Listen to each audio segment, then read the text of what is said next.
Los que están compartiendo esta mañana nos están dando la sustancia de su experiencia y lo que el hermano nos ha contado, ¿no? Vino inclusive en algunas palabras claves que él mencionó. ¿Qué de lo que él compartió? Primero anótenlo, cada uno. ¿Qué de lo que él compartió es de inspiración? ¿Es un aporte? ¿Es algo que yo necesito para tenerlo en cuenta en mi preparación? Entonces levantan la mano y lo van mencionando. Entonces ya presten atención. A veces si no hemos terminado de contar, ya otros cuentan por nosotros. Adelante pues. Diga, escuchen pues. Vulnerabilidad. Vamos tomando notas de esas cositas. Vulnerabilidad. Es curioso cómo alguien tan vulnerable repercute en una preparación tan rigurosa. Me pregunto si a veces esa falta de vulnerabilidad el Señor no lo toma en cuenta y ¡pum!, nos manda algo bien tenaz. La vulnerabilidad para el Señor no es gratuita, pero fíjense qué contradicción, que uno no necesita estar en óptimas condiciones para prepararse, sino pareciera ser lo contrario, que casi necesita estar en las peores condiciones. Me sorprendió que él nos dijo, en realidad mi levantarme de madrugada es casi sobrevivencia. ¡Qué bestia! Pues eso es estar muy consciente a mí el otro día me preguntaron, Jorge, ¿tú a qué horas te levantas? No, a mí me levantan.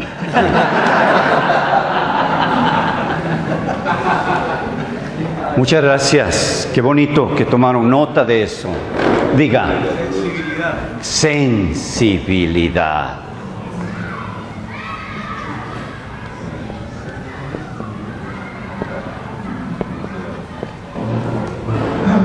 ¿Cómo se logra? Este es un vínculo tan importante en la preparación. ¿Cómo logro esta sensibilidad? Sensibilidad es sentir con ellos. Otra vez, el dolor no es gratuito. Es un vínculo de conexión con las realidades de sus propios adoloridos, que impone y determina la preparación, pero también que está con las antenas bien puestas acerca de estar sensible a las realidades de su auditorio. Diga. ¿Me ayudan? Abrazar sufrimiento en vez de huir. ¿Qué? Abrazar sufrimiento en vez de huir. Abraza. El sufrimiento. Ah, el sufrimiento, sí. Un poco no creo que tiene escapatoria. Yo creo que en algunas vidas, no me parece que en todas, pero sí creo,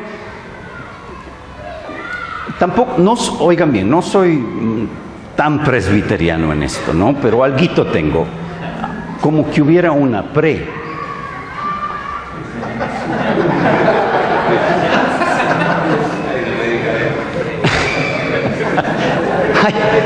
Hay algunas personas que son como vacas marcadas. O sufres, pero no hay opción. Entonces, ¿pero en qué consiste el crecimiento? En redimirlo, en abrazar.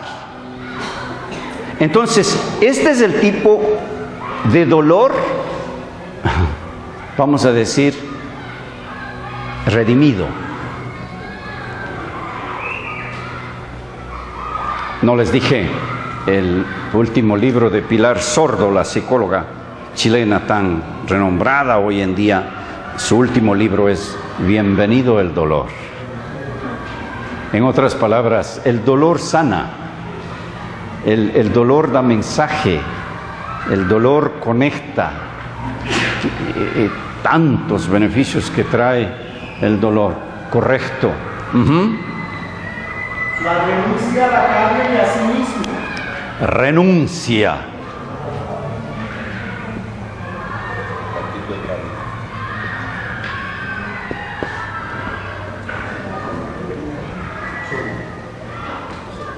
Y una vez más, digamos, la preparación es una batalla, no es una lucha, sobre todo porque hay tantas agendas que compiten con esto que se llama la preparación. No parece ser posible a menos que haya una cuota de renuncia, no solamente de renuncia de algo que uno quiere legítimamente dentro de su carne, sino de tantas otras opciones. Para algunos de ustedes renunciar al todos te buscan será, pero tenaz. Pero uno no puede ver cómo alguien podría prepararse sin esa renuncia. Entonces, sí creo que una preparación transformadora es una pequeña muerte. Pero en el caso de ustedes como que resulta que es semanal. Casi como que vivieran enterrados todo el tiempo. Es una agonía. La dependencia de Dios motivada por su humanidad y fragilidad. Dependencia de Dios. Él nos dijo varias cosas con relación a esta dependencia. ¿Qué nomás obtenía de esta dependencia?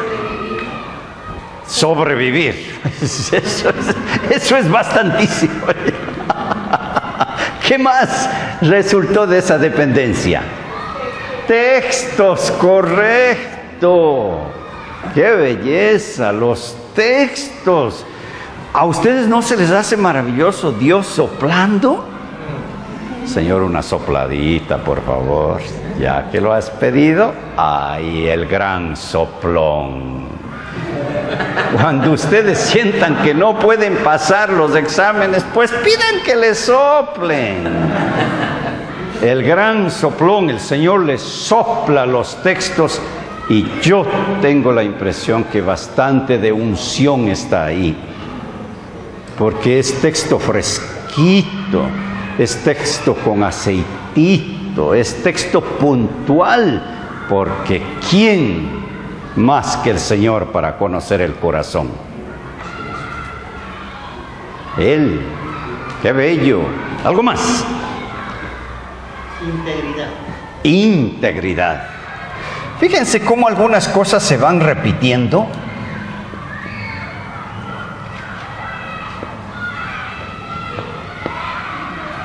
En estos siervos de predicación transformadora, como que la técnica es secundaria, como que las herramientas son secundarias, y van tomando fuerza otros componentes, ¿no?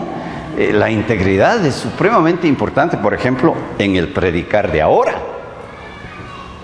Eso es demoledor, sobre todo para los que ya estamos entrando en esa, ayer les decía a un grupo de amigos, en esa franja de despedirnos.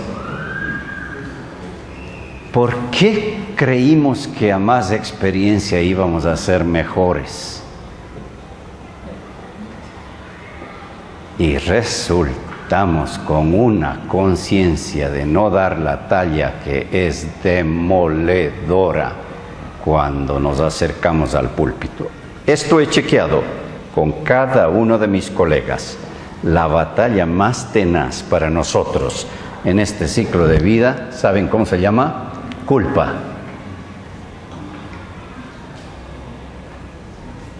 Y hay uno famoso en sacar a relucir la culpa antes de que te subas al púlpito. ¿Y tú con qué autoridad vas a hablar? Eso es demoledor.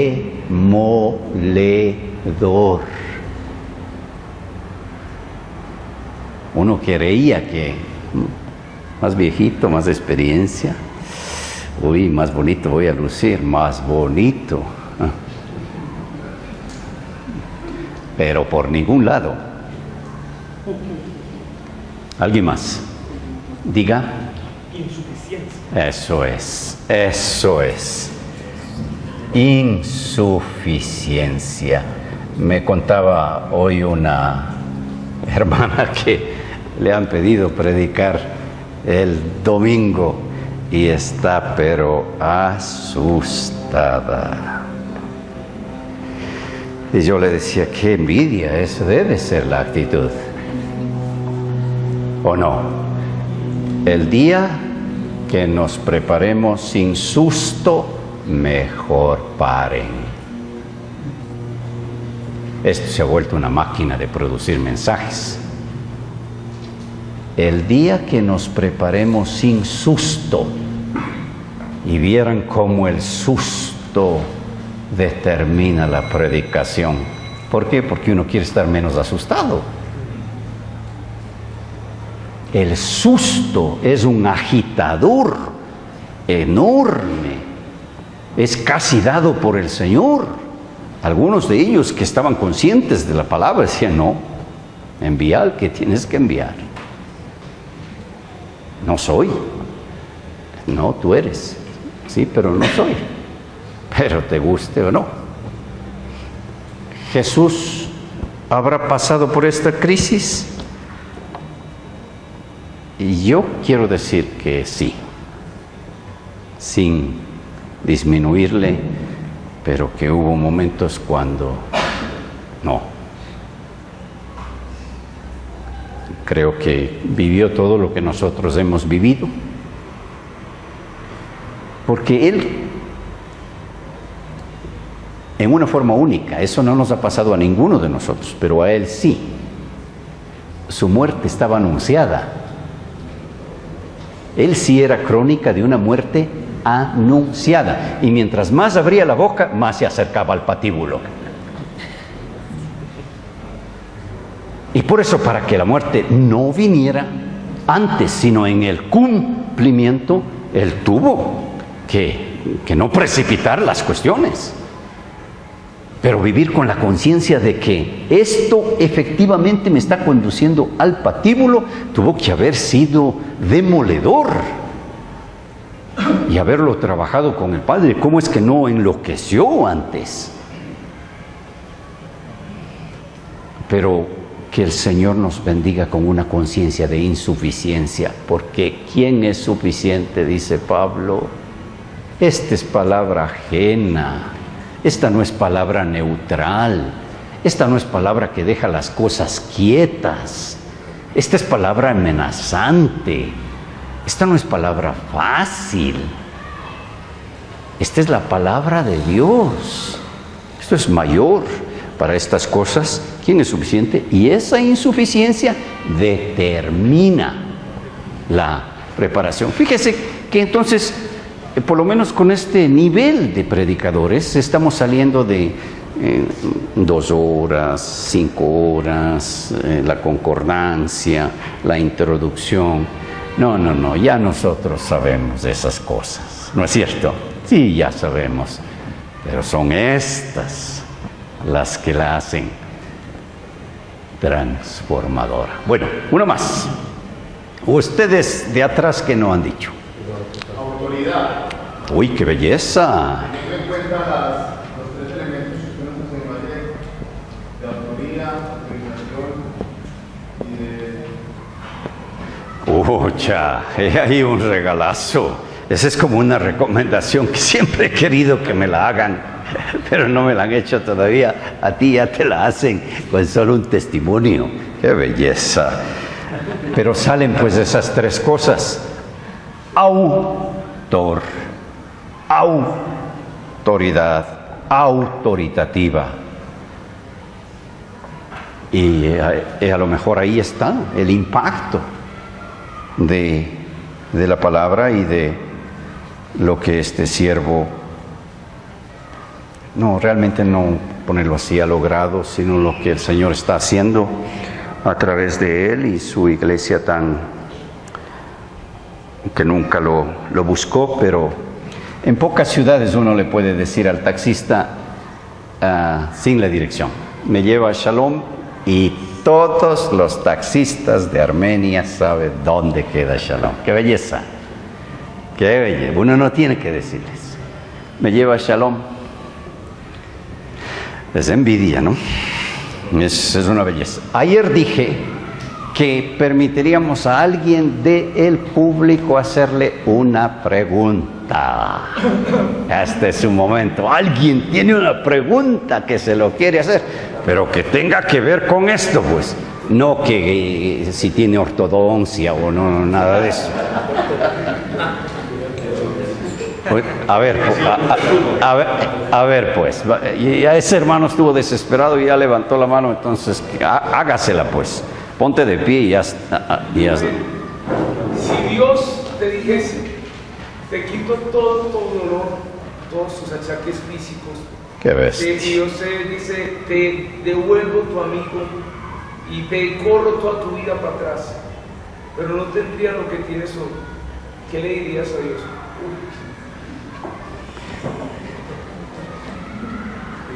Híjole. Y cuando dije que abriría esto al público, no pensé en...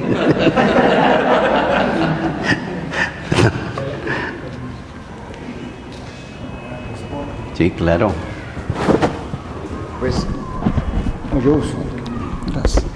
Pues es muy difícil porque todos nosotros en nuestra parte humana no quisiéramos vivir el dolor. Yo la verdad, ser honesto, la época antes del accidente yo creo que era una de las épocas más gloriosas que yo pueda registrar de mi vida ministerial, y todo estaba muy bien. Entonces decir es muy difícil. Lo que pasa es que uno sabe que Dios torna las cosas para bien, y a partir del accidente nuestro líder, que era Hernando Hernández, que se mató, él había estudiado en el seminario en el Canadá y fue muy brillante y un gran líder, y causó mucho impacto la muerte de él. Esto por ser un encuentro internacional donde estábamos enseñando en esa comunidad internacional en Quito. Esto llegó a ser noticia en el mundo. Entonces eso causó un gran impacto, y en el seminario decidieron traer a alguien en reemplazo y darle una beca para estudiar en el seminario.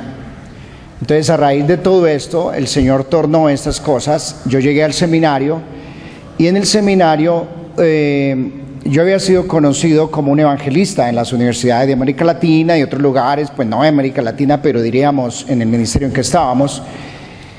Entonces yo llegué a Canadá con la intención de otra vez ser como evangelista, pero me rechazaron, no era mi idioma, no era mi contexto, y entró toda mi crisis del idioma. Entonces yo me refugié y le dije al Señor que me regalara 5 personas para orar, y el único lugar que teníamos para orar en el seminario, el único horario que yo tenía era a las 11 de la noche el viernes, y mi meta era orar 2 horas a las 1 de la mañana. ¿Y quién se le iba a medir? Y en el seminario oraban un ratico y era un avivamiento cada 6 meses, y entonces imposible. Yo le dije: Señor, dame 5 personas para orar. Dios me dio las 5 personas, y ahí fue mi refugio, como para esconderme de carga, de ministerio, de todo. A partir de ese grupo de oración, eso empezó a crecer, y Dios lo usó tremendamente en el seminario. Ahí llegó 2 personas. Una llegó a ser mi esposa, imagínense, y otro... Bien desinteresada la oración.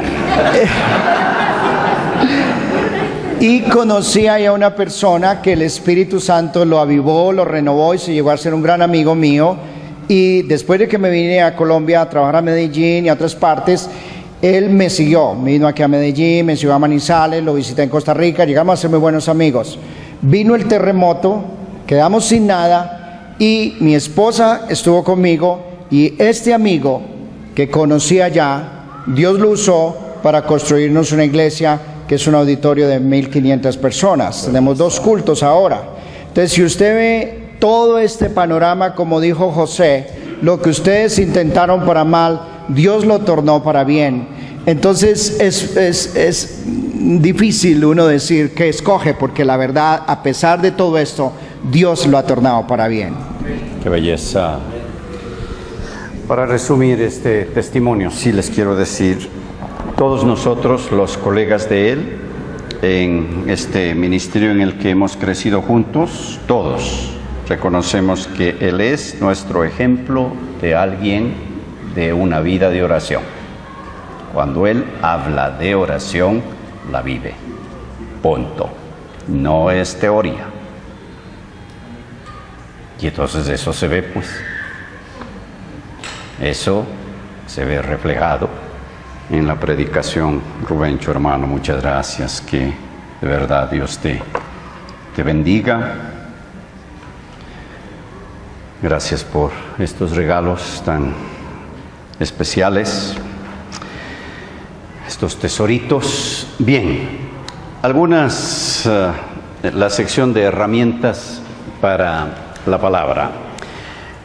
Uno de los espiritualistas que el Señor ha obsequiado a la iglesia en este momento es el conocido biblicista de nombre Eugene Peterson.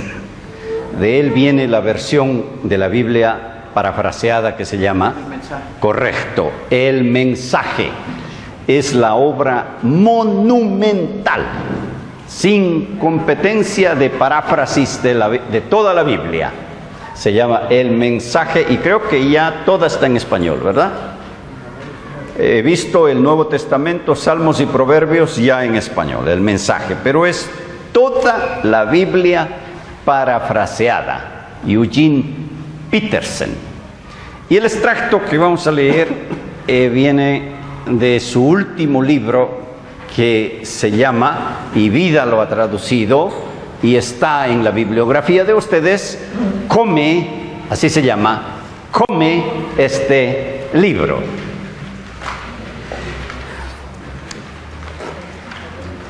En la página de sus apuntes, la 009, he traducido una pequeña parabolita o un pequeño relato que él cuenta acerca de una mascota que tiene en su casa. Y el título mismo es mío, aunque no viene en el libro así, pero lo que él escribe me permitió darle ese título: La delicia y encanto de la exquisitez. Entonces, en un grupo, como es tan cortito, lo vamos a leer. Pidan que una persona lo lea disfrutando de la delicia y el encanto de la exquisitez, pero cuando ya procesemos en grupo, lo que vamos a procesar es lo siguiente: ¿cómo sería tratar un texto, cualquier texto de la Escritura, de esa manera? Entonces, esa manera es la que él va a describir. Entonces, leen el relato y luego, a la luz de ese relato, responden a esta pregunta: ¿cómo sería para nosotros leer un texto de la Biblia de esa manera? Adelante, pues, lean, disfruten de la delicia y encanto de la exquisitez. Tratar a un texto de esta manera, pero antes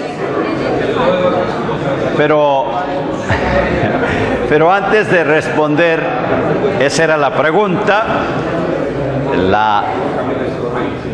la óptica por la cual íbamos a leer esta bonita historia del cachorrito, de la mascota. Pero antes de eso, el nivel de lectura de poesías, el sentimiento que produjo en ustedes. No, aquí no se pide una opinión del artículo, del autor o del cachorro, no. El sentimiento que produjo en ustedes esta historia. Gozo, gozo. Ujú. Satisfacción. Frustración, correcto. Motivación. Aprobación, interés. Admiración. ¡Uy, qué palabra! ¡Qué palabra! ¡Pocha! ¡Qué bestia! No. Ahora sí, qué bestia. ¡Qué palabra! Antojos produce mi predicación. Disfrute, deleite, deseo. Quédense en esa bella palabra. Produce antojos mi predicación. Da gana de más y más y más. Me antojaste por ese texto. Hoy vamos a casa, ahí abrimos, queremos más. ¡Qué regalo de palabra! ¡Ocha! Voy a trabajar, yo creo que un taller bajo esa palabra, antojos. ¡Qué bestia! Tienes que invitarla sin pagar porque te dio la idea. Sí, ¿no? Y te doy el crédito, listo, sí, porque aquí plagio tampoco, pues. Permanencia. Bueno. El hueso durado. El hueso durado. Bueno, ¿sí? Disfrute, eso es. Disfrute. Bueno. Eso es. Ese debe ser el encuentro con el texto, un verdadero placer. No dice al final el autor, ¿cómo es que dice? Estoy interesado. Cultivar una lectura así del texto. En cultivar una lectura así del texto sagrado. Entonces, ¿cómo sería tratar un texto de esta manera? ¿Cómo sería pues tratar ya un texto a la manera en que lo hace este cachorrito con su hueso? Diga. Después de predicar, ahora sí disfrutar el texto. Bueno, antes de predicar. Primero buscar el hueso. Muy bien, qué belleza. Buscar el hueso. Un perro aficionado al hueso también. Buscar, ¿cómo no? Sí, Señor. Y alguien nos dijo esta mañana que lo encontraba ¿en qué? En postrado fue la palabra. Postrado. Uy, esos huesos buenos no se dejan encontrar. Si hay alguien que le encanta jugar a las escondidas es a Dios. Miren Proverbios 8 sobre la sabiduría, te escondes y ella te dice, búscame. Sí, pero hace rato, sigue, no soy barata. La novia pinchada. Exacto, novia pinchada, eso es.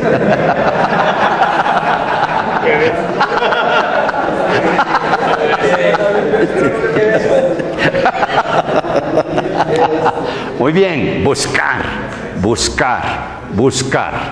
Yo diría antes de buscar, no buscaré lo que yo no deseo. Entonces es un deseo del hueso antes que buscarlo. Bueno, el deseo. Me lleva a la búsqueda. Deseo. Y eso también, ¿no? Viene en... eso es muy cierto, ¿no? Cuánto amo yo tu ley.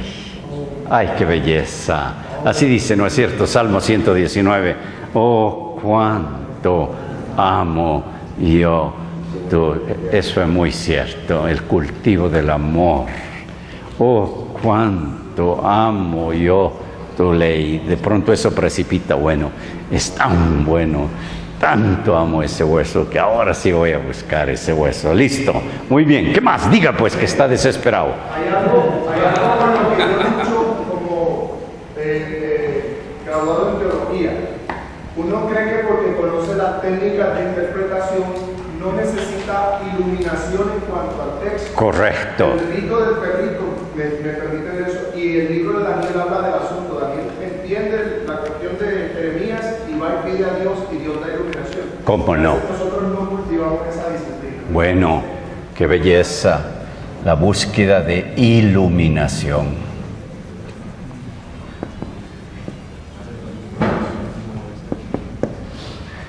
Ahorita voy a retomar esto para explicar algo sobre los textos. Bueno, ¿cómo traducirían eso de que lame y lame y lame? ¿Qué? Uy, qué belleza. Sin prisa.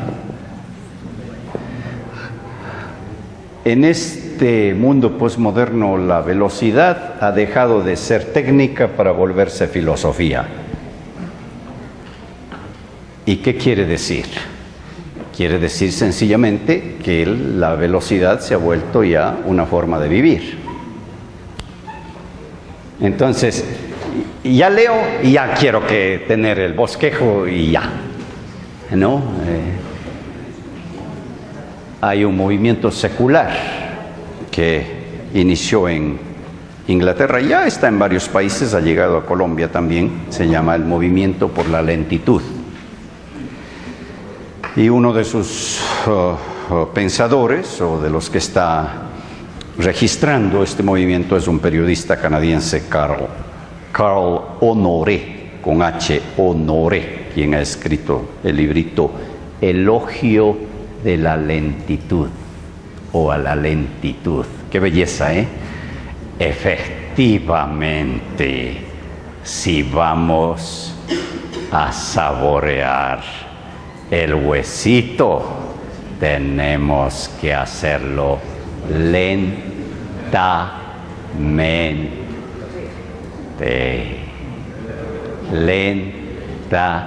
sin prisa, ha dicho el hermano, lentamente, elogio a la lentitud, correcto. Entonces, esto no es de carrera, no, esto no es que el Señor nos da mensajes horno microondas, que ya meto la lectura y plum, sale mensaje. ¡Qué belleza! ¿Qué más? A mí me impacta que directamente dice que a la sombra. ¡Ay, qué belleza! A la sombra se da el café. Qué belleza. Y entonces, ¿cómo lo traducimos ya para el texto? Esto a la sombra, ¿qué sería? A la sombra del autor, que sería así. Correctísimo. A la sombra, vamos a decir, del Espíritu Santo.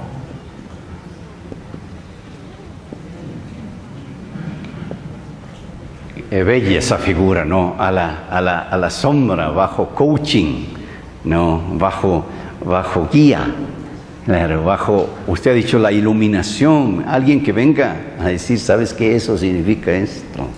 Claro. A la sombra, no dice inclusive Eclesiastés, a la sombra del manzano me senté y ahí disfruté tus amores. ¡Qué bestia! Este orgasmo con el texto.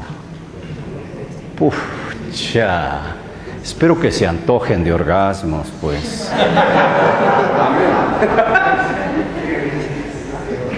Sí. Dice el texto, pero luego de un rato, así, y saciado de los aplausos, arrastrará su hueso a unos 20 metros de distancia. Yo creo que debemos cansarnos de los aplausos públicos y refugiarnos bajo la sombra del deleite de Dios. Y por otro lado, siguiendo esa, la preparación se hace en aislamiento. Soledad. Sí, claro. Tenemos que, como Jesús, apartarnos, cerrar a apagar el celular. Y bueno, si ya tienen pues que llevar sus famosas tabletas, ya es inevitable, ¿no? Eso ya aún los más avanzados, sí. Pero miren, esto es intencional. Esto es intencional. Si ustedes se llevan los dos celulares y como que se apartan, pero si me llaman, páseme. No, pues ya uno a legua sabe que no se está preparando bien. El apartarse es esconderse, por favor, y nadie me encuentra. Y si se muere, pues que me muera. ¿Y quién lo va a encontrar? Ya no es necesario.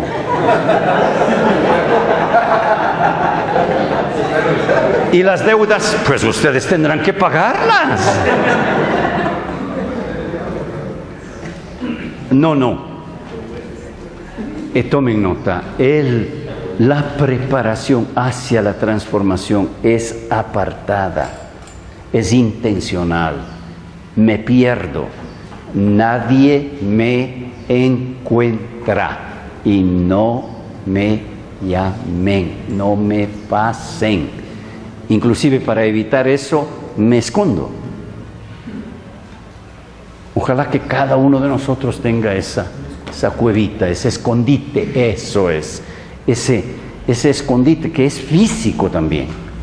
Y ojalá esté un poco lleno de incomodidad. ¿Ustedes creen que Jesús llevó las cobijas y la almohada al desierto? La incomodidad le forzaba a él a estar despierto. Entonces,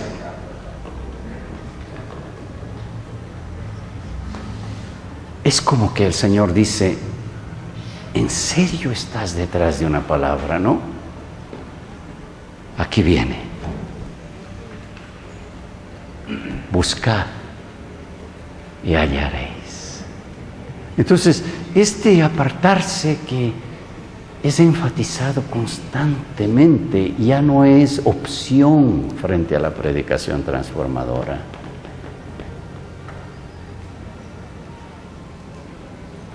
¿Algo más? El perro le gruñe al hueso. Creo que nosotros, el hueso es tan grande que peleamos o luchamos con el peso. Correctísimo.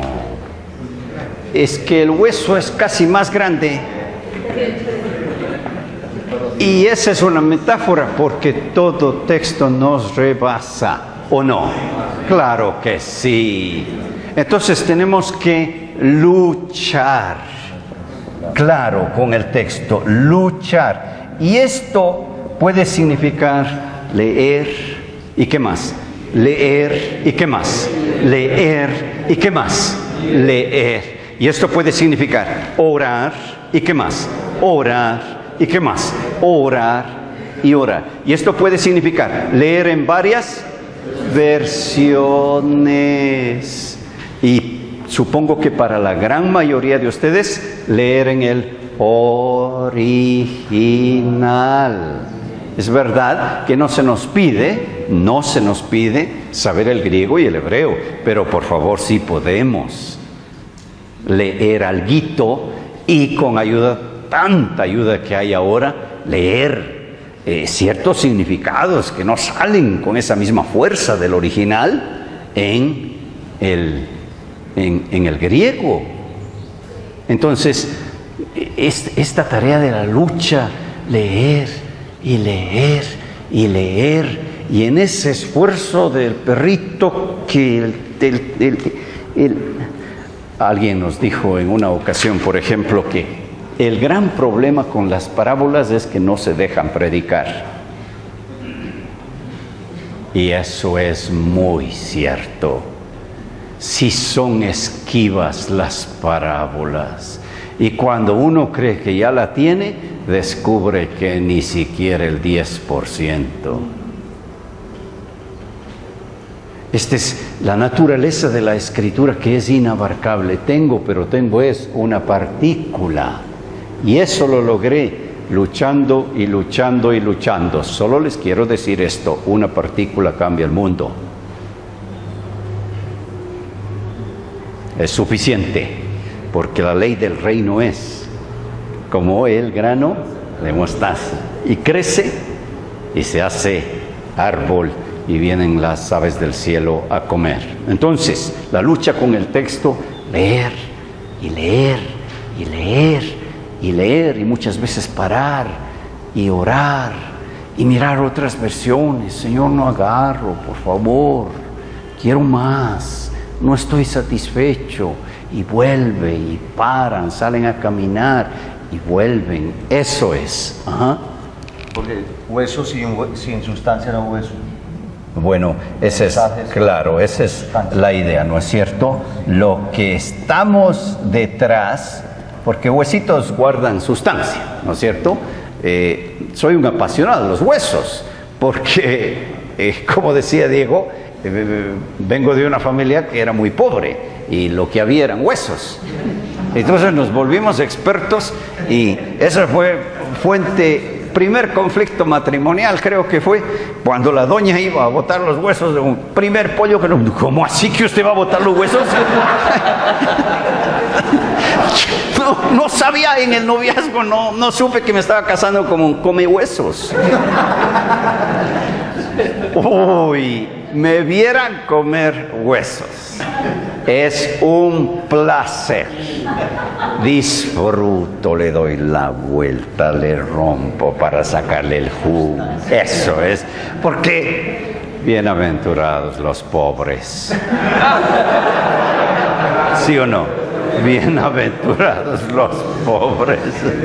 En serio, bienaventurados. Es una bondad de la pobreza. Esto, ya.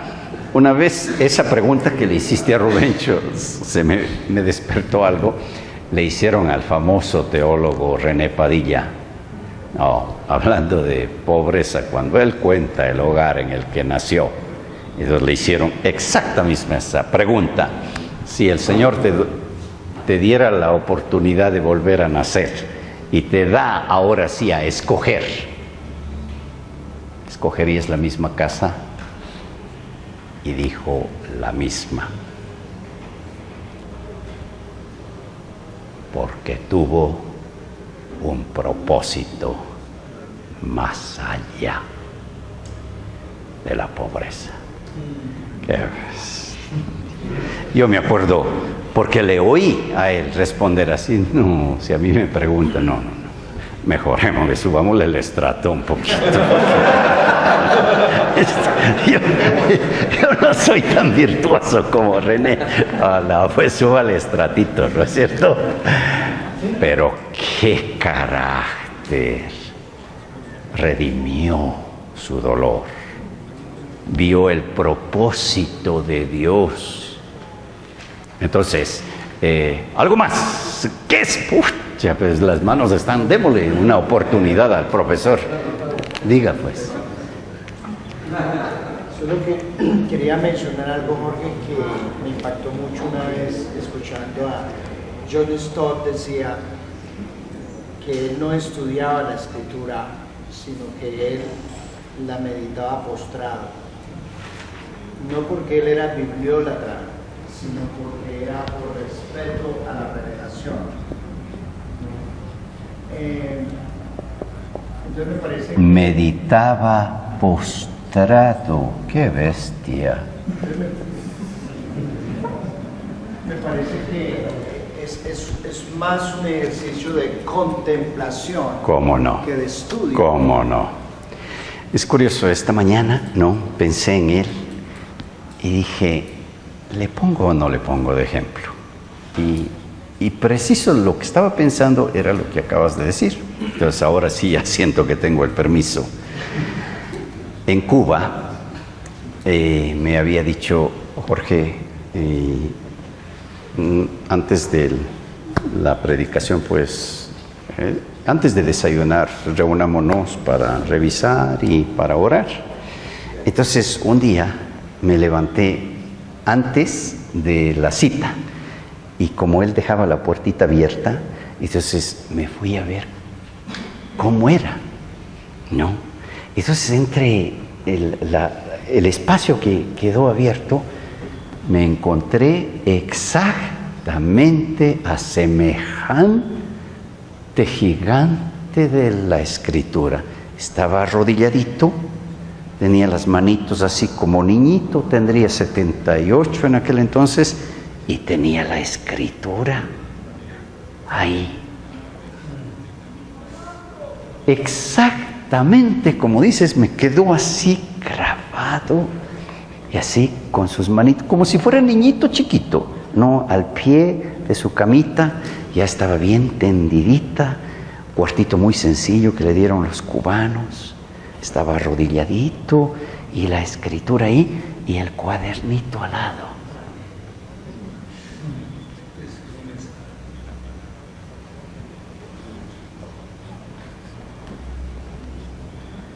Esto es contemplación. Esto es contemplación.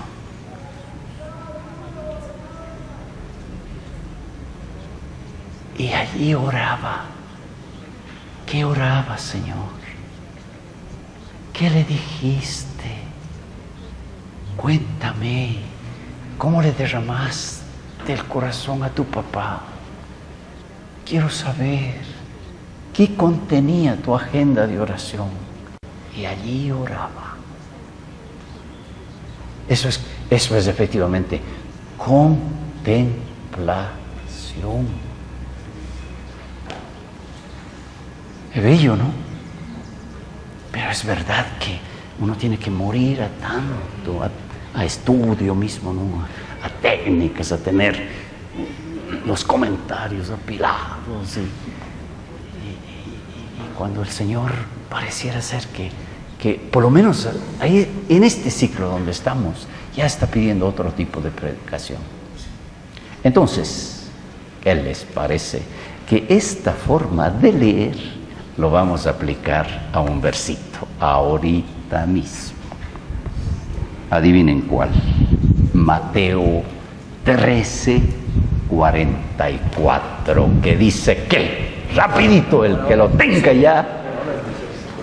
¡Qué bestia! Muy bien, pero ya pues el que tenga, póngase de pie, antójese de esto. Mateo 13:44. Este es el tiempo de herramientas, y cuando hablamos de herramientas ya hablamos de la carpintería, de la artesanía. Adelante.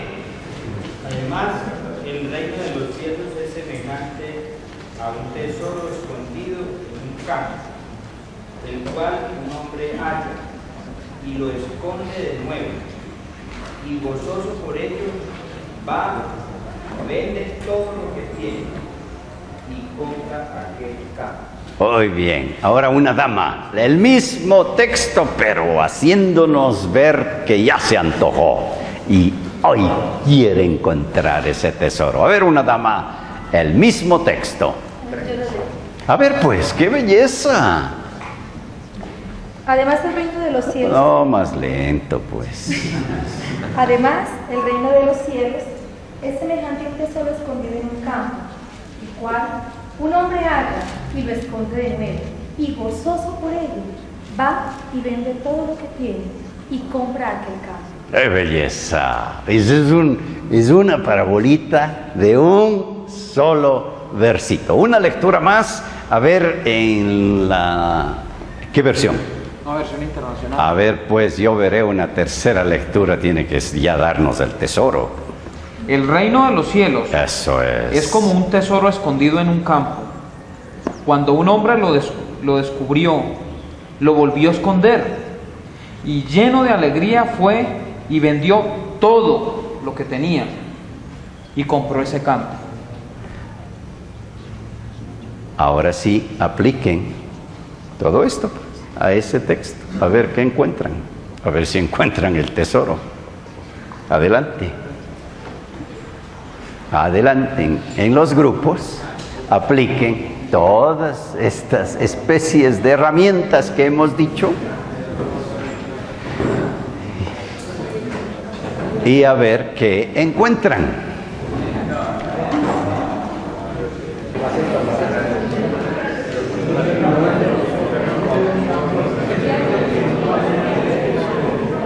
Muy bien.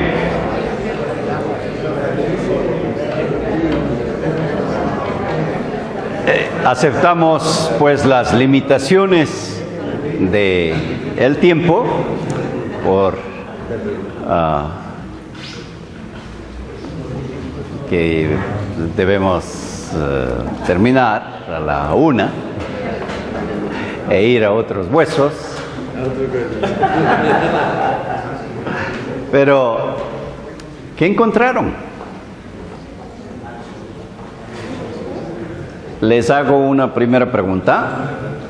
¿Aceptan? Quisiera saber cuántos grupos empezaron orando el texto.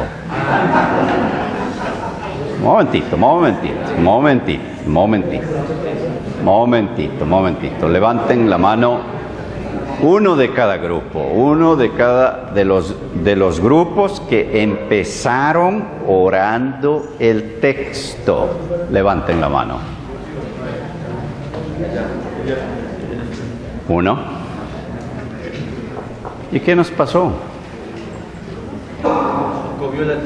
¿Qué nos pasó? ¿Saben qué nos pasó? Exactamente lo que nos pasa cada vez que llegamos a hacer exégesis. Este ejercicio no es mentira. Esto es exactamente lo que de aquí en adelante tenemos que corregir toditos. Este es texto ajeno. Este es texto que fue escrito hace miles de años. Entonces no nos saltemos esto que venimos enfatizando. El primer acercamiento es: oramos los textos que vamos a predicar. Y claro, si estamos tentados a decir, pero es que teníamos que descubrir eso, es lo mismo que se dicen cuando están preparando. Entonces, como ayer dijo un hermano, vine a desaprender. He aquí algo que hay que desaprender. He aquí algo que hay que desaprender. Y algo que hay que aprender. Aquí está, Señor. Voy a orar primero, como hemos hecho todas estas mañanas. Fíjense, casi todo lo que yo dije en el mensaje esta mañana vino en oración de ustedes. Casi todo lo que dije yo en el mensaje de esta mañana salió en la oración. Entonces, no nos saltemos ese eslaboncito que es el de la iluminación. Dicho eso, ¿qué encontraron?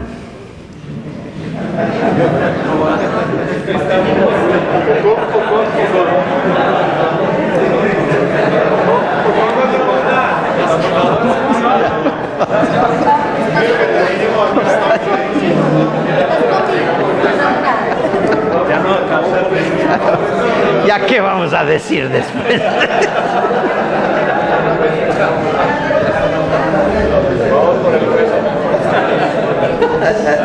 Vamos por el almuerzo. Oremos por... Bueno, conste, adultos aprendemos en contexto de humor, eso es muy cierto. Adelante, pues.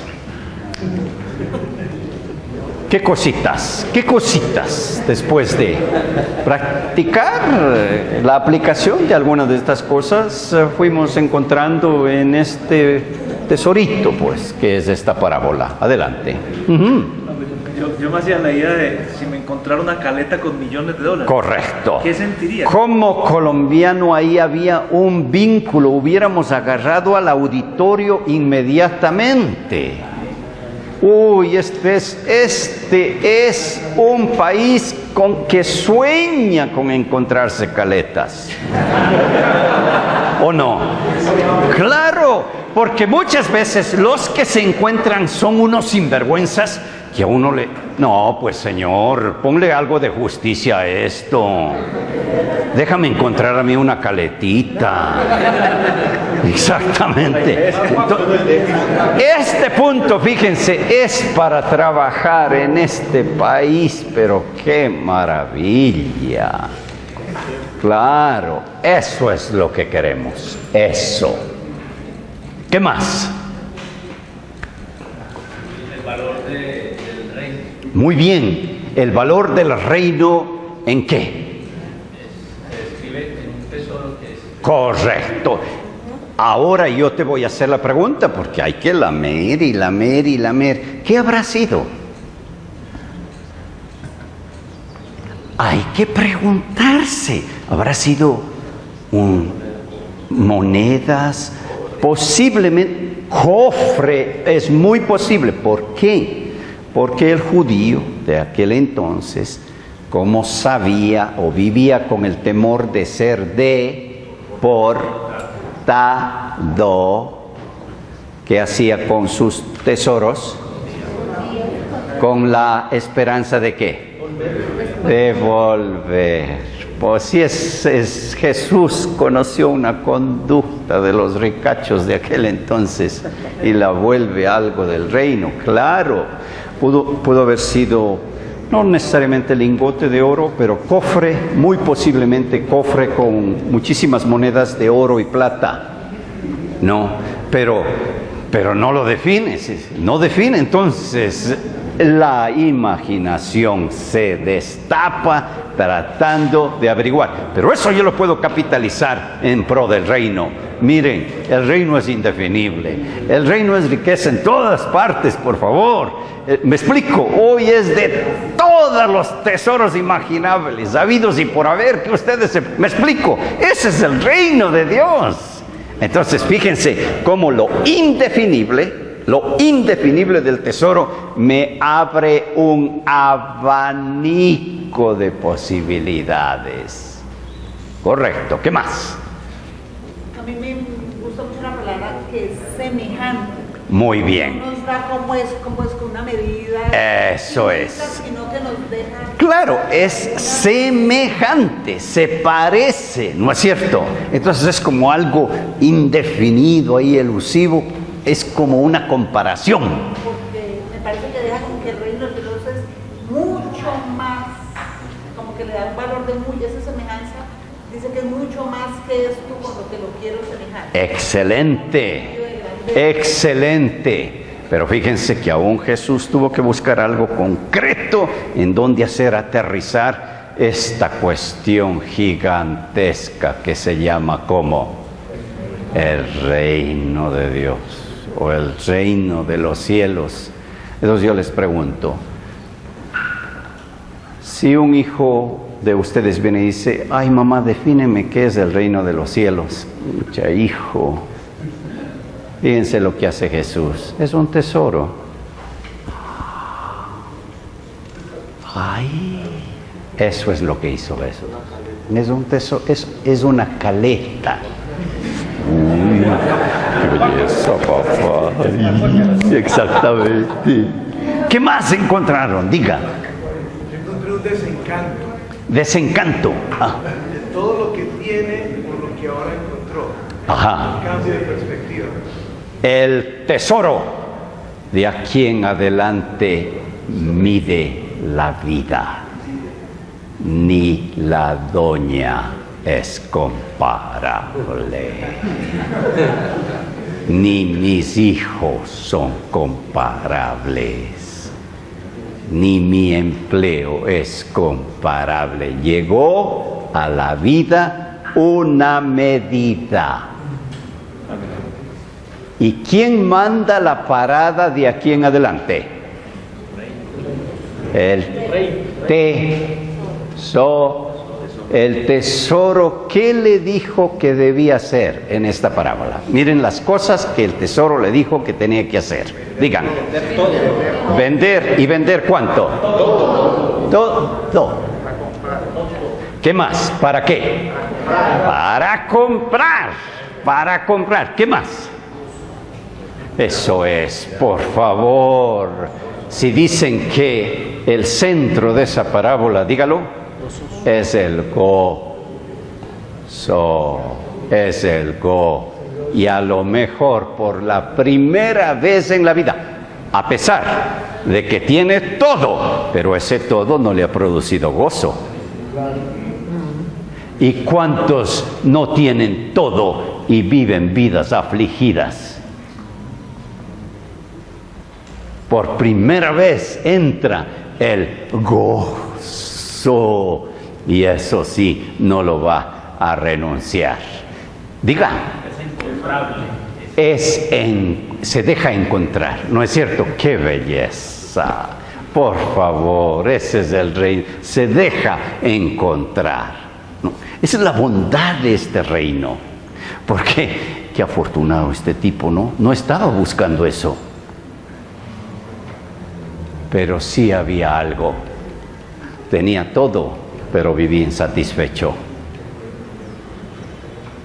Y quiero decirles que a esos Dios los busca. Tengo todo, pero no soy feliz.